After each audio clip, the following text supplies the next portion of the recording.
যুক্তরাষ্ট্রের নিউ মেক্সিকোর আকাশে উঠছে বিশ্বের সবচেয়ে বড় বড় বেলুন। আলবুকার্কিতে 53তম আন্তর্জাতিক বেলুন উৎসবে অংশ নিয়েছে 5 শতাধিক বেলুন।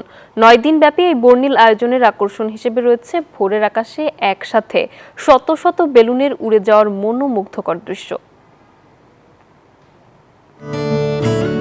যুক্তরাষ্ট্রের আলবুকার্কির আকাশ যেন এক জাদুর ক্যানভাস, যেখানে তুলির বদলে উঠছে শয়ে শয়ে বেলুন।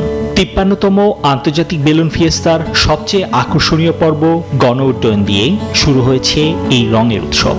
রোববার সকালে শত শত বেলুন একসাথে আকাশে ডানা মেলে তৈরি করেছে এক অভূতপূর্ব দৃশ্য, যা দেখতে ভিড় জমিয়েছে হাজারো মানুষ। পদ্মা সেতু, মেট্রো রেল এবং এলিভেটেড এক্সপ্রেসওয়ে নির্মাণের গর্বিত অংশীদার বসুন্ধরা সিমেন্ট। 1972 সালে খুব ছোট পরিসরে শুরু হওয়া এই আয়োজনই এখন বিশ্বের সবচেয়ে বড় বেলুন মেলা। প্রতি বছর অক্টোবরের প্রথম সপ্তাহে আলবুকার্কি যেন পরিণত হয় বেলুন প্রেমীদের এক মিলন মেলায়। 9 দিনের এই উৎসবে দেশ বিদেশের নানা প্রান্ত থেকে আসা মানুষ সাক্ষী থাকছে আকাশ জুড়ে এই রঙিন খেলার।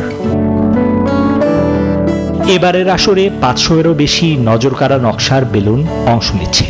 দিনের আকাশে রঙের খেলার পাশাপাশি রাতের আধারেও আলো জেলে মুগ্ধতা ছড়াচ্ছে বেলুনগুলো। আগামী কয়েকদিন আলবুকার্কির আকাশ জুড়ে চলবে এই জাদুকরী বেলুনদের এমন মনোমুগ্ধকর ভেসে বেড়ানো।